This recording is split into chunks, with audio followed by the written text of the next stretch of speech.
And one thing about the railway tracks that I think is important as well, that I'm just drawing a sphere here very quickly. So I know you all know what a sphere looks like, but a visual aid does help. You can see that at the North Pole, these two lines converge, and at the so-called South Pole, they also converge, right? Yep. In spherical geometry, these two lines are supposed to be parallel to each other, and they converge, right? That's in the definition of the spherical geometry. Yep. Now, if I'm on a railway track and I look forward, then I will see the railway tracks converge to a point. And this is the important part. If I now turn 180 degrees and look the other way down the railway track, they're also going to converge to a point. Yeah, they don't go spread out the other way. They don't spread out, right? So basically what I'm saying is that that's also a very clear indication that it's spherical geometry we're working with, because only spherical geometry can do that. Converge in front of you and converge behind of you, like the North Pole and the South Pole do. So your vision, that's another example of, I'm not saying it's a proof, it's an observational experience that shows you that these axioms of visual geometry are spherical and that they are self-evident and that you can observe and experience them yourself. Well, it's an evidence, I reckon it is a proof. It's an evidence that your vision is spherical. For me, it is too. Because you do know those lines are parallel. Yes, I could walk down that railway track and I know they're not getting smaller. And the further I go, they're still going to converge. Yep. So it's, in that respect, it's just like spherical geometry is, yeah?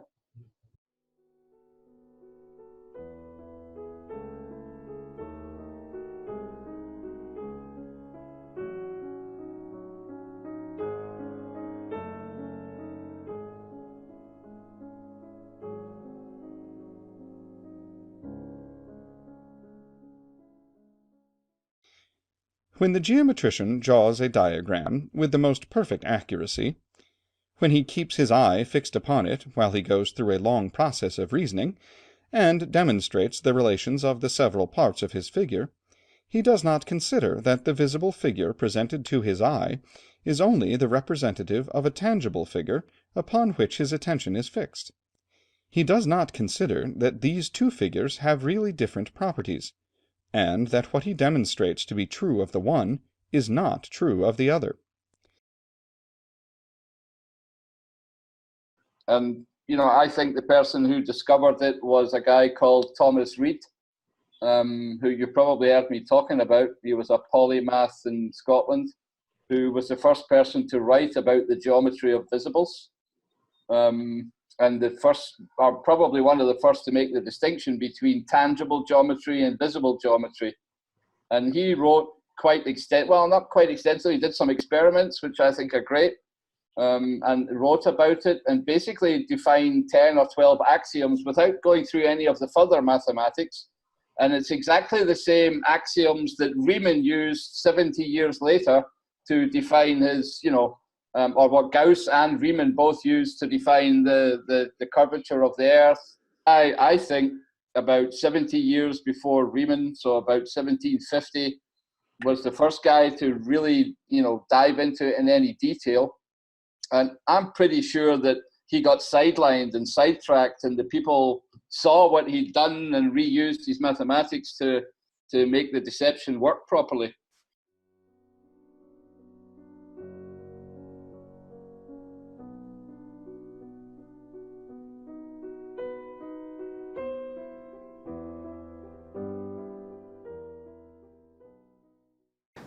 So they were both very courageous, and they were both very insightful. They were geniuses. Okay, they really deserve a lot of credit because they went out of their way. They saw a new world, and they were not afraid of venturing out there and figuring out what's going on. But the story is really a sad one, okay, because even though they did this remarkable work, they were ignored by their contemporaries. Okay, so now I want to tell you, well, what is this geometry actually? All right. And here's, I guess, where I have quite a different point of view on things. But I think that This is a sad chapter in many ways, but one of the reasons it's sad is because people really there was this very easy opportunity to discover non-Euclidean geometry years and years before, and it somehow had been ignored. People got sidetracked by Euclid's 5 postulates. Instead of just asking, what's the natural thing to do? What should we really be doing here?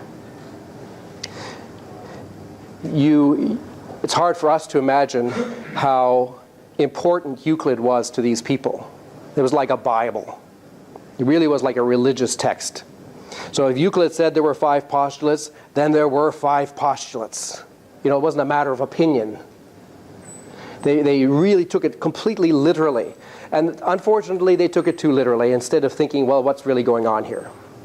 If they had asked what's really going on here, they would have realized that there was a non-Euclidean geometry right in front of their nose, and it had been for millennia. Okay. There is another non-Euclidean geometry.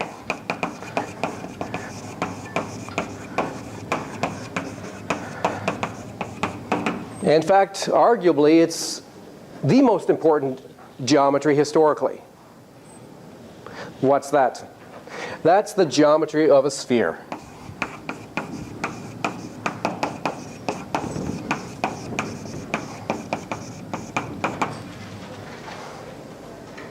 The geometry of the surface of a sphere.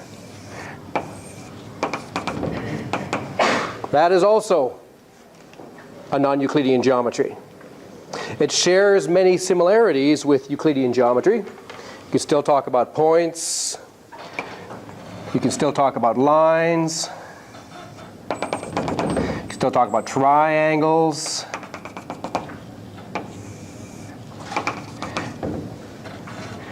You can even talk about distances and angles if you want. You can talk about areas. You can talk about proportions. This is in the proportion 1 to 2. And in fact, this kind of geometry had been studied for millennia. Ptolemy had studied this. All the astronomers were more interested in spherical geometry than they were in planar geometry because, as I've mentioned many times, the night sky is obviously a sphere. What goes on in the night sky is really happening in the celestial sphere, and so it's obvious that the sphere was important.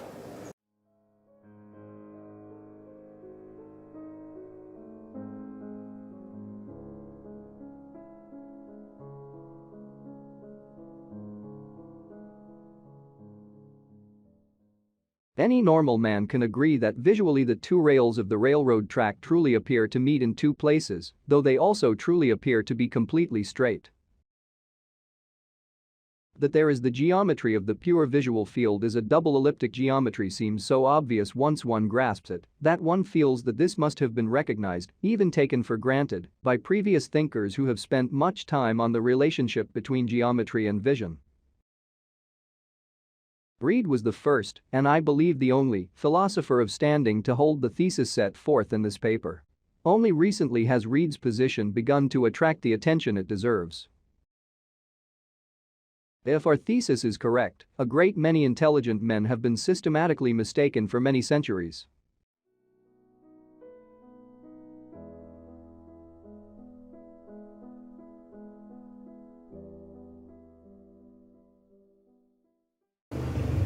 So let me be very clear, and I'm going to tell you what these problematic topics are. Okay. The first one is the foundations of Euclidean geometry. That is a problematic logical topic. To start Euclidean geometry properly is highly, highly difficult. And I've talked already in this series about that, about the difficulties of the foundations of Euclidean geometry. And they are there for sure.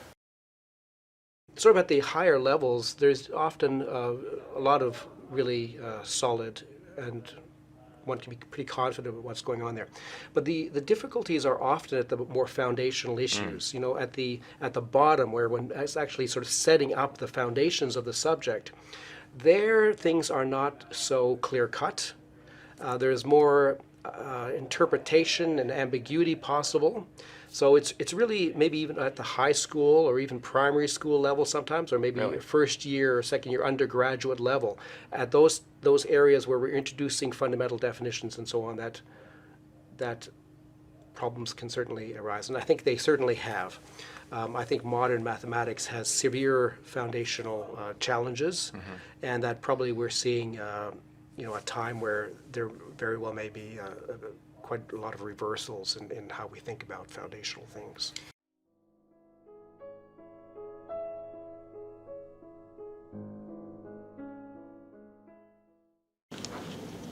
So suppose that we were on a large infinite plane. There was no trees or houses or anything. We were just on a flat infinite plane, and the only thing that was on this plane was an x and a y axis, and maybe these coordinate lines equally spaced. And suppose we could press a button, and then suddenly this graph would be illuminated. So suddenly we'd press a button, and there in front of us we would see y equals x squared. Okay, this is a thought experiment. Okay, we're on this infinite plane. There's nothing else around us except for us, and we just press this button, and now y equals x squared appears. What would it look like? If we actually stepped back and looked at it, what would we see? We wouldn't see this. We would see something else. And this is the kind of picture that the Renaissance artists were interested in. And here's what we would see. There would be the horizon. And here would be the x-axis. And here would be the y-axis.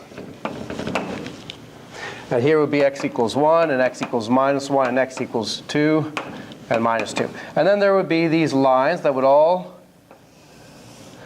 go towards this point at infinity, because they're all parallel.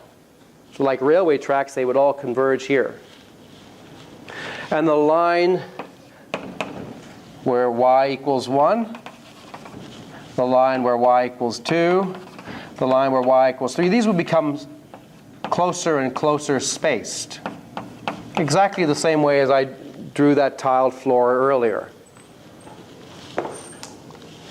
Now what would happen if we press the y equals x squared button? Well, 0, 0 is on it, 1, 1 is on it, 2, 4 is on it,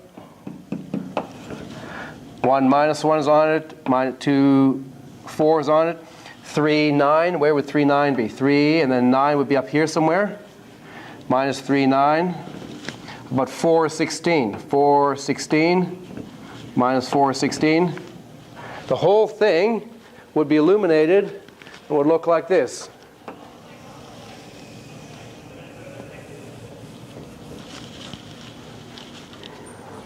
That's actually what you would see. If you had a camera, you had your mobile phone, and you just press the button, and there was the parabola, and you looked at it, the horizon sort of level with your eyes. You looked at it, you take a picture, and then you come back and show your friends. This is what they would see. The parabola would actually appear as an ellipse.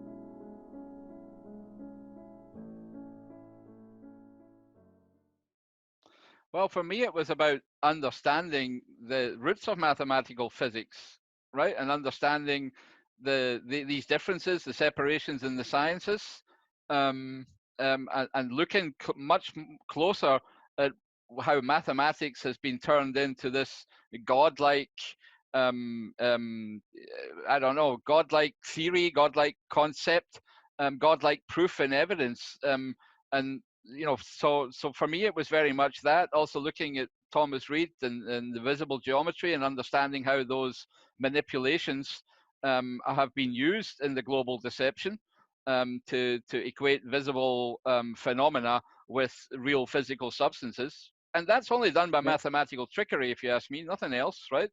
And I can see that better than others, maybe.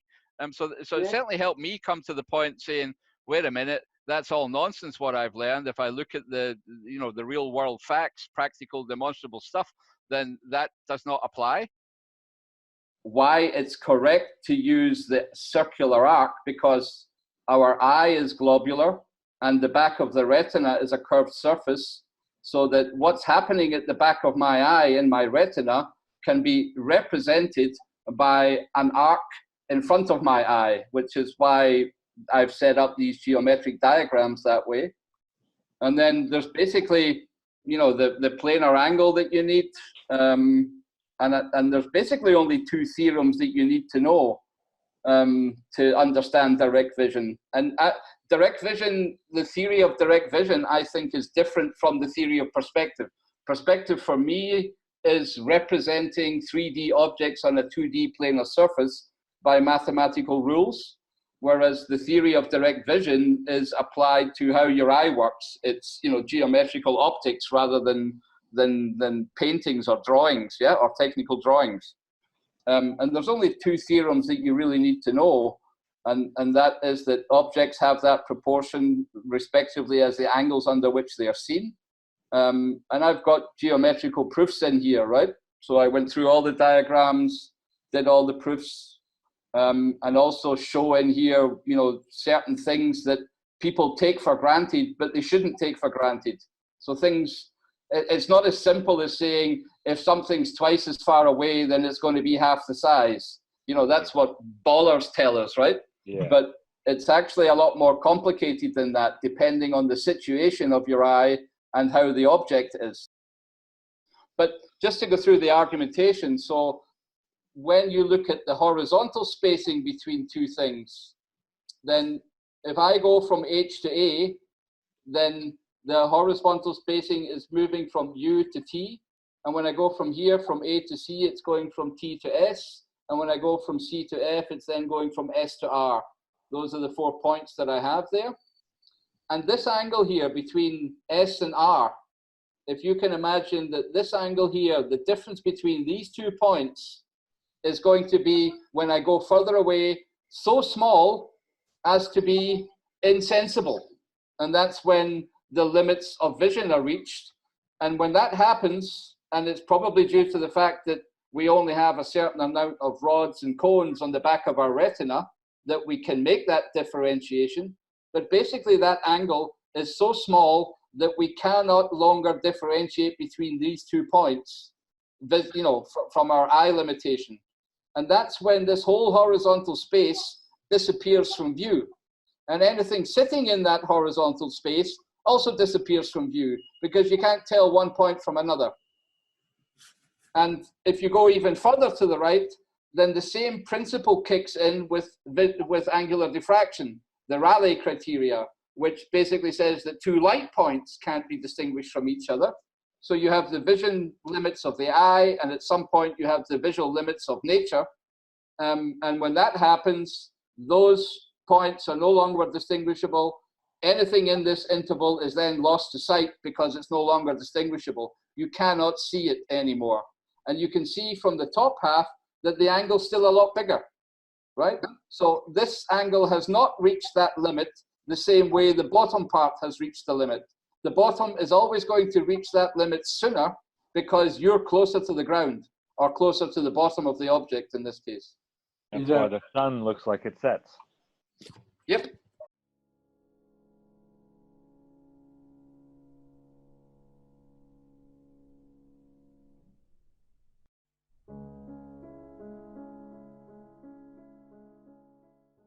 The tangible object is very much Euclidean planar geometry. That's what the whole world is constructed on, levels and perpendiculars and parallels. But visible object is not. It actually obeys the rules of spherical geometry. Now, you might, or we'll all find that in the first instance a little bit tricky to understand, because you'll say, but I don't see things curved, Gavin, right? And the explanation of that is that if you're at the center of that sphere looking out, then of course you will not see the outward curves of the sphere. So when you're looking at something, you'll see it as a straight line.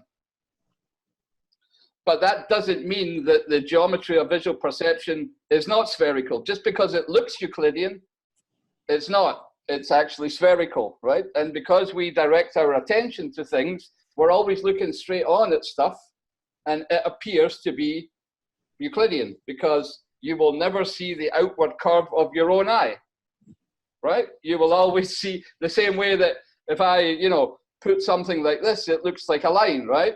And you don't see that it's a plane, right? It's a similar problem, yeah?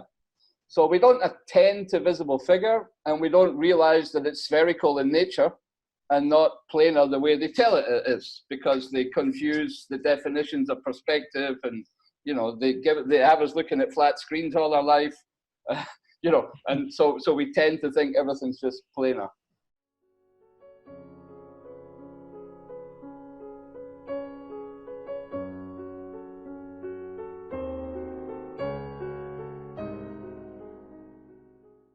This is how they've tricked people, surveyors, into believing that they're actually measuring a ball. And I think you've been attacking it from that same angle as well, Chris, right?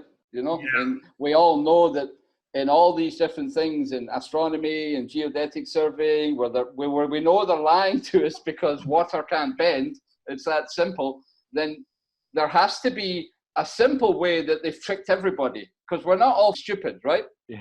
And it has to have something to do with, or at least from my point, it has to be something to do with we don't quite understand how the eye works and how our mind does not attend to the things properly, and some mathematical sophistry and manipulation of things like spherical geometry and 2 spheres and 3 balls is the way that they've done it. I mean, these are, for me, the kind of major components of the deception. Yeah.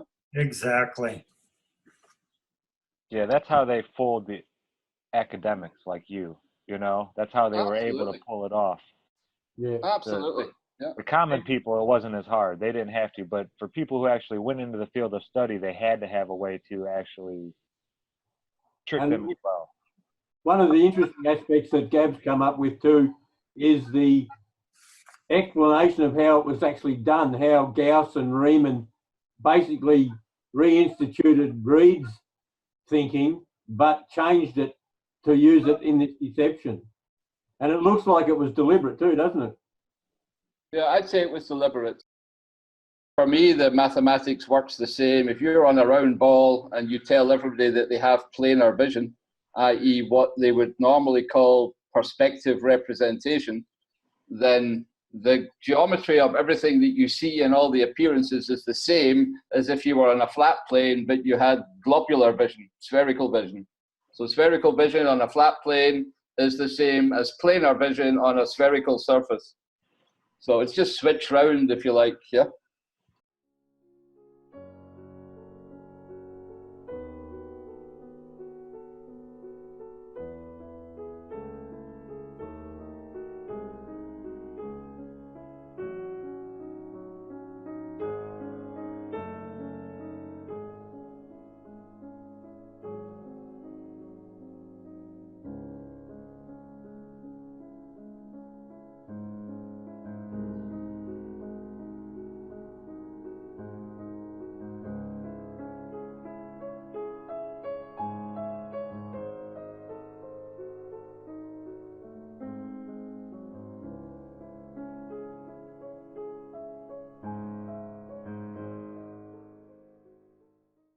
One of the arguments that they always have is that they say that Polaris, you know, a sighting of Polaris, whatever degrees Polaris is sighted at, is proof that we're on a sphere, because on a flat plane it apparently wouldn't work.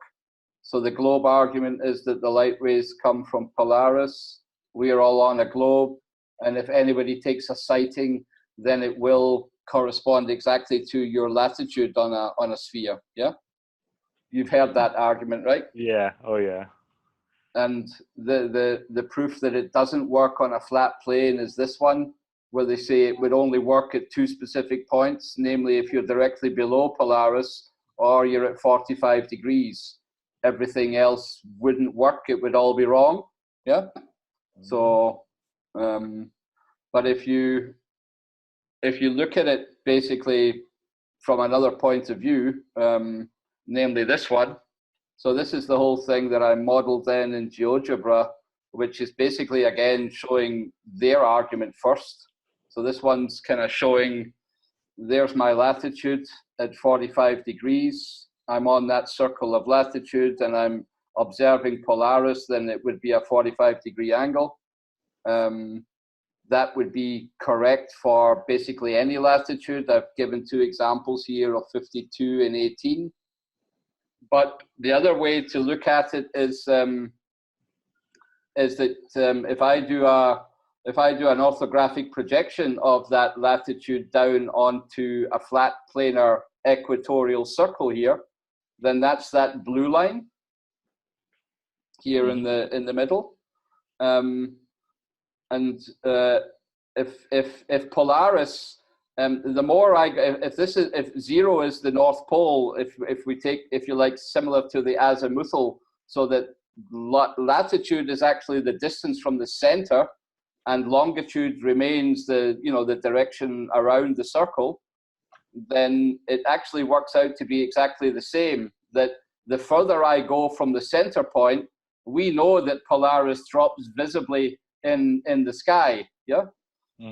So that if you basically think of latitude and longitude as being the distance outward from a North Pole center rather than circles on a sphere, then it's absolutely perfect